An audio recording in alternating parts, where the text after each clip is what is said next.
Ever imagine yourself captaining a massive fishing vessel? Not just for a cruise or anything, but like a whole deep-sea operation. You're responsible for everything. It's a whole lot more than just steering the ship. Right, way more.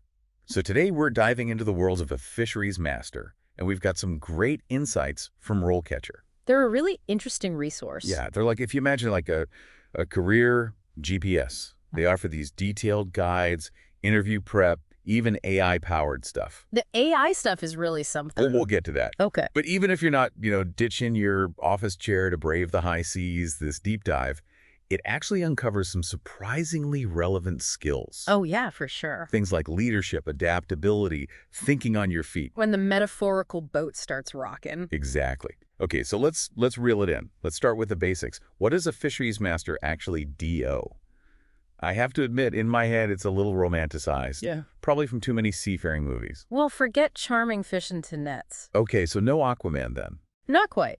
According to RoleCatcher, a fisheries master, they're the absolute authority on vessels over 500 gross tonnage. Okay, so just to clarify, gross tonnage, that's not about weight, right? Right. It's the ship's internal volume, a way of measuring its size based on how much it can carry. Exactly. To put it into perspective, imagine a vessel larger than a football field. Wow, that's a lot to handle. Yeah. So you're not just steering, you're responsible for everything on board. Yeah. It's got to be high pressure, especially with unpredictable weather, being far from land. Absolutely, and you're right. It's not for everyone. We're talking rough seas, potentially 16-hour shifts, and you have to be ready for anything. Imagine a storm hits while you're hauling in a net full of fish. Okay, yeah, I'm starting to see why this job takes more than just a love for the ocean. It's mental fortitude as much as anything else. So beyond handling a crisis, what's a typical day? Or is there even such a thing? That's what RoleCatcher highlights. There's no typical day, but you're overseeing everything. Pre-fishing checks, navigation, supervising the crew, monitoring the catch, making sure you're following all the regulations. I guess that's where those international maritime laws you mentioned come in. Exactly, and those regulations, they change all the time. A fisheries master needs to stay updated. Wow, so it's like you're navigating the ocean in a whole other world of rules. Right. And I imagine technology plays a huge role now too, right? Oh, it's essential.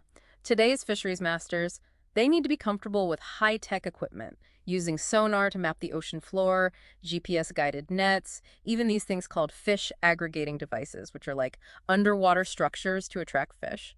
It's like the fishing industry went high-tech. Yeah. So on top of everything else, you need to be tech-savvy. You have to be. This isn't your grandfather's fishing boat. That's for sure. Okay, so demanding job, physically, mentally, technologically. But how do you even begin to become a fisheries master? Well, RoleCatcher, they've got that all mapped out. They break it down into 3 stages. Entry-level junior, then senior fisheries master. Okay, so you start at the bottom, even with dreams of, commanding a massive vessel. That's a thing. You build that foundation. As entry-level, you're assisting with navigation, learning those safety protocols, getting hands-on with the catch. So proving yourself on deck before you even think about captaining. Exactly. You're learning from the pros, how everything works, showing you can handle life at sea. I can see that builds resilience. Yeah. And once you've got those basics down, then you move to junior fisheries master. Right. That's when you take on more responsibility, more direct control. You're supervising crew members, making sure you're aligned with all those regulations, making decisions under pressure. Imagine, equipment malfunctions in the middle of a voyage. Whoa, high-stakes problem solving. Exactly. A junior fisheries master needs to think fast. And those skills just become even more critical as you become a senior fisheries master. You got it. At that level, you're not just handling the day-to-day, but thinking strategically about the whole fishing operation, navigating international regulations, and those can get really complex. Oh, yeah.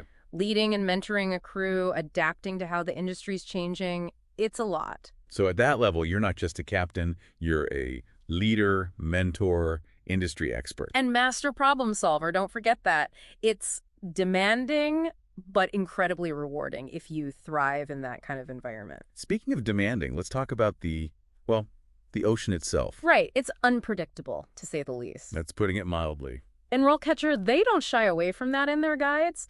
They're upfront about the rewards and the risks of a career at sea. I'm curious, beyond the obvious, like weather hazards, what are some of the biggest challenges a fisheries master might face? Well, the industry itself is facing some big questions. Climate change impacting fish populations, Right, we hear about that a lot. overfishing depleting certain species, stricter regulations to try to keep things sustainable. So it's not just navigating the ocean, it's navigating a whole new era of fishing. Exactly, and that takes a different kind of skill set. Which makes me think about those transferable skills you mentioned earlier. Yeah. Even if someone's not, about to set sail, understanding these challenges, the skills to overcome them, that's valuable, right? Absolutely. Adaptability, problem solving, leadership essential no matter what you do. That's where RoleCatcher's resources, they can be helpful even if you're not going to become a fisheries master. Yeah. They're not just saying, here's the job. They're helping you figure out, okay, what do I need to succeed? Right. And they do that with these AI-powered tools. This is what I was curious about. Yeah, their CV and resume builder is a great example. It uses AI to analyze your resume, optimizes it to match what employers are looking for. So it's like having a personal resume consultant, but AI-powered. Exactly. And probably way faster. Right. But then there's the interview itself. Yeah. That's nerve-wracking no matter what. Tell me about it. And that's where RoleCatcher's AI tools are really cool. They have a whole section for interview prep, practice questions, and get this, AI feedback on your responses. Wait, AI feedback on how I interview? How does that even work? So you record yourself answering common interview questions. Their AI analyzes your delivery, your content, even your body language. No way. And then it gives you personalized feedback to improve. That's next level. Like having a virtual interview coach in your pocket. Yeah. I get why they're valuable for anyone job hunting, not just this specific career. They've really thought of everything. They get that it's not just about finding open jobs, it's about presenting yourself the right way. And speaking of presenting yourself, let's talk about those Fisheries Master skills. Yeah. What are some things that might not be obvious but are crucial? Well, you're managing a team in a high-pressure environment, often far from help. Communication is key. You need to give clear instructions to your crew, delegate tasks, resolve conflicts. So it's like you're a manager, a diplomat, a counselor, all in one. Pretty much. And then there's the problem solving we talked about that's amplified out there. Remember the equipment malfunctions. You need to think on your feet, analyze situations, make judgments, often with limited information. Staying calm amidst the chaos. Exactly. Experience helps with that. But having a knack for critical thinking, that's essential. And of course, staying updated on all the regulations, the technology, that never stops. Right, because the ocean might be timeless, but the fishing industry definitely isn't. So a fisheries master's education, it never really ends. You got it. Whether it's courses on new techniques, industry conferences, or even just reading up on the latest sustainability practices, a good fisheries master is always learning. Lifelong learning, a valuable lesson in itself no matter what you do. But let's dive back into the world of fishing for a moment. We've talked about the role, the skills, the challenges. What does the future hold for a fisheries master? It's a question a lot of industries are facing these days, right? Oh yeah, for sure.